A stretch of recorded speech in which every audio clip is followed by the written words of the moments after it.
जय माता दी दोस्तों, स्वागत है आपका सनातन धर्म विद नेहा में।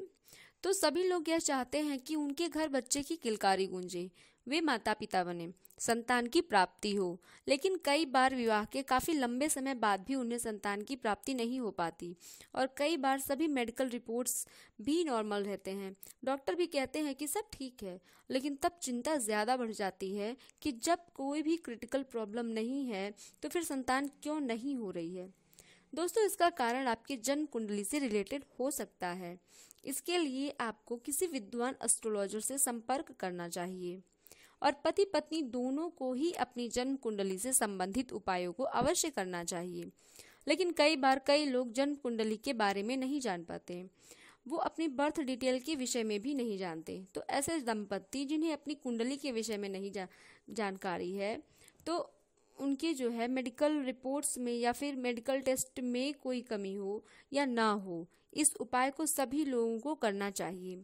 मान लीजिए किसी के पास पुत्री है और उन्हें पुत्र रत्न की प्राप्ति करनी है, तो उन्हें यह उपाय अवश्य करना चाहिए। लेकिन उपाय जानने से पहले मैं एक बात आपसे अवश्य कहना चाहती हूँ, आप इस उपाय को संपूर्ण श्रद्धा व विश्वास से करिए और करते समय यह बोलिए कि हे प्रभु, मेरी सभी मनोकामनाएं पूरी हो। जिनके पास अभी तक कोई संतान नहीं है, वे सिर्फ दीर्घजीवी व उत्तम संतान की कामना मन में रखें और इस उपाय को करें। निश्चित ही आपको लाभ होगा। जो लोग पुत्र रत्न की इच्छा रखते हैं, उन्हें भी उत्तम चरित्र वाले, उत्तम, दीर्घजीवी, यशस्वी पुत्र की कामना मन में रखनी चाहिए, क्योंकि संतान ऐसी होनी चाहिए, चाहे वो पुत्र हो या पुत्री, जो भी संतान हो उससे आपके परिवार का, आपके कुल का यश बढ़े। आपको इस उपाय से निश्चित ही योग्य संतान की प्राप्ति होगी। इससे आपके कुल का मान सम्मान भी बढ़ेगा। अब आइए जानते हैं कि आपको करना क्या है, किस तरह से आप ये उपाय करेंगे। तो चलिए इसमें संपूर्ण वीडियो में हम ये बात बताते हैं। दोस्तों, मैं लेकर आ रही हूँ बड़े पैमाने पर, जहाँ से कभी भी कोई भी खाली हाथ नहीं जाता। ऐसा है महादेव का दरबार। भगवान भोलेनाथ सभी भक्तों से बहुत प्रसन्न रहते हैं और भगवान भोलेनाथ छोटे से उपाय से भी खुश होकर मनचाहा वरदान दे देते हैं। दोस्तों, आज मैं इस वीडियो के माध्यम से संतान प्राप्ति के लिए या पुत्र प्राप्ति के लिए कुछ ऐसे उपाय बताऊंगी जिन्हें करके आपकी मनोकामना अवश्य पूरी हो जाएगी। आप इस उपाय को पूरी श्रद्धा व पूरे विश्वास के साथ करें। ये मानकर चलें कि इतने बड़े दरबार में आप आए हैं, देवों के देव महादेव के दरबार में आप सबसे बड़े दरबार में आए हैं। वे चाहें तो ब्रह्मा के लिखे को भी टाल सकते हैं, चाहे तो कुंडली से रिलेटेड प्रॉब्लम हो या फिर चाहे वो फिजिकल कोई प्रॉब्लम हो जो डॉक्टर्स बता रहे हैं। यदि आप जो है किसी बाबा के दरबार में या भोले बाबा के दरबार में आए हैं, तो आपकी झोली खाली नहीं रहेगी। इस बात का पूर्ण विश्वास रखिए।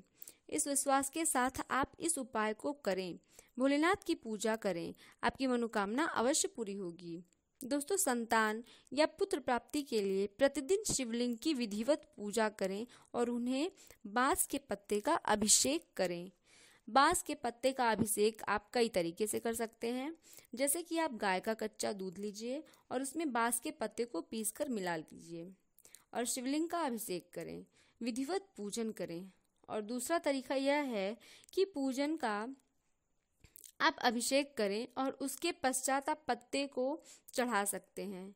और तीसरा तरीका यह है कि आप बांस के पत्ते को पीसकर उसका ही शिवलिंग बनाएं और फिर उनकी पूजा करें, विधिवत पूजा करें और विधि पूर्वक उस पर बेलपत्र चढ़ाएं और बैठकर वहां पर ओम नमः शिवाय का जाप करें और प्रार्थना करें पुत्र प्राप्ति के लिए, संतान प्राप्ति के लिए।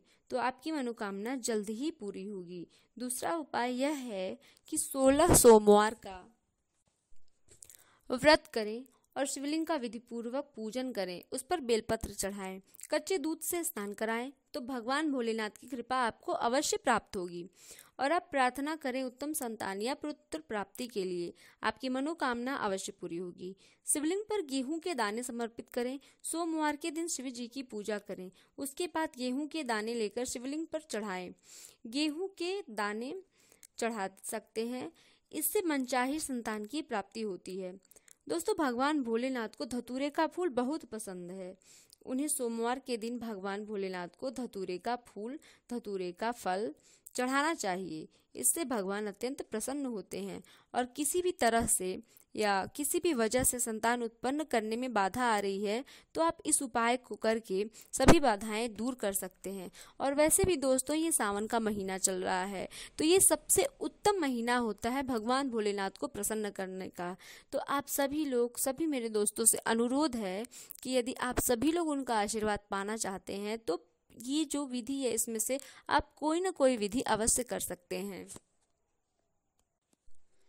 और अब मैं आपको भोलेनाथ का बहुत ही चमत्कारी उपाय बताने जा रही हूँ, तो इसे आप लोग अवश्य ध्यान से सुनिए और बहुत ही मन लगा के करिएगा। तो चलिए बताते हैं।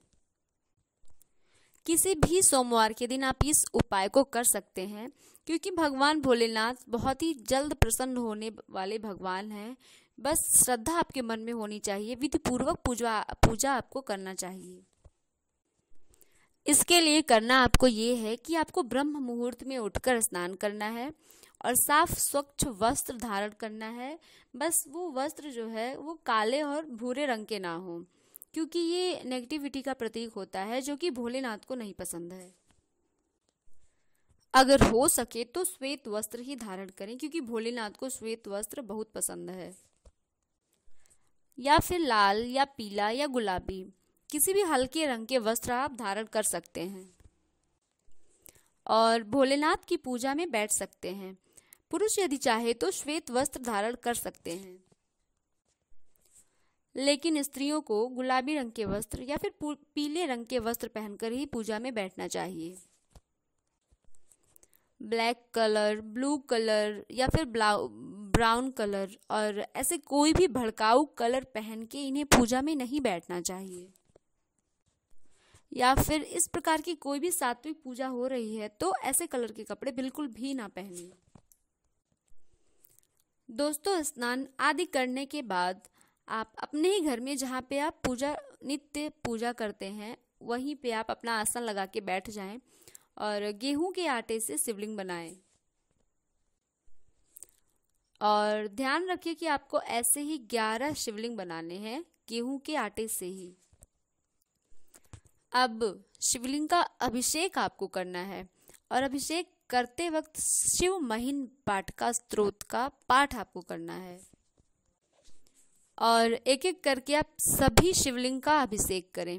इस तरीके से आप 11 बार अभिषेक कर लेंगे, क्योंकि 11 शिवलिंग है तो 11 बार अभिषेक आप कर लेंगे और 11 बार ही आप शिव महिन स्तोत्र का पाठ करें। हर बार अभिषेक करते हुए आपको इस स्तोत्र का पाठ करना ही है। अब ये उपाय आप स्वयं भी कर सकते हैं या फिर आप किसी भी योग्य विद्वान को बुला के करवा सकते हैं। दोस्तों, शास्त्रों में शिव महिन स्तोत्र के द्वारा इस उपाय को करके पुत्र रत्न की प्राप्ति होने का उपाय बताया गया है। ऐसा हमारे शास्त्रों में पूरा विधिवत इसका वर्णन किया गया है। और अब अभिषेक किए हुए जल का पति पत्नी दोनों लोग इसमें से प्रसाद ग्रहण कर सकते हैं और बचे हुए जल को, जिसका अभी आपने शिवलिंग का अभिषेक किया है, उस जल को आप किसी नदी में या किसी बहते हुए स्वच्छ जल में प्रवाहित करें। दोस्तों, इस उपाय को आप लगातार 21 दिन तक कर सकते हैं या फिर आप इसे लगातार 21 सोमवार तक कर सकते हैं और 21 सोमवार तक आप इस पाठ का भी उच्चारण कर सकते हैं। इस पाठ को भी आप कर सकते हैं। भगवान भोलेनाथ की कृपा से बहुत जल्द ही आपको आपके मनपसंद संतान की प्राप्ति होगी और आपकी मनोकामना अवश्य पूरी होगी। आप बस अपने मन में श्रद्धा पूर्वक दीर्घजीवी व यशस्वी पुत्र या पुत्री या फिर संतान की कामना करें, जो कि आपके कुल खानदान का नाम रोशन करे। अवश्य ही आपकी मनोकामना पूर्ण होगी। दोस्तों, अभी जो भी उपाय मैंने बताए हैं, इसमें से कोई भी एक उपाय यदि आप कर लेते हैं तो भगवान भोलेनाथ की कृपा से आपकी मनोकामना अवश्य पूरी होगी। और उम्मीद करती हूँ कि आपको ये वीडियो अच्छी लगेगी और इस वीडियो से आपको लाभ अवश्य मिलेगा। तो यदि आपको ये वीडियो अच्छी लगे तो चैनल को सब्सक्राइब कर दीजिएगा, वीडियो को लाइक कर दीजिएगा और अगर कोई बात हो तो आप कमेंट में ज़रूर पूछ सकते हैं और वीडियो को शेयर कर दीजिएगा और जिससे हम कनेक्टेड रह सकें, हम अगली कोई वीडियो बनाएं तो वो आप तक ज़रूर पहुँचे। दूसरे लोगों को शेयर अवश्य करिएगा जिससे उन्हें भी इसका लाभ मिल सके। तो चलिए ठीक है, अब मैं मिलती हूँ आपसे अपने नए वीडियो में। तब तक के लिए नमस्कार, जय श्री राम, राधे राधे। और कोई क्वेश्चन हो तो आप कमेंट बॉक्स में ज़रूर बताइएगा। जय श्री राम।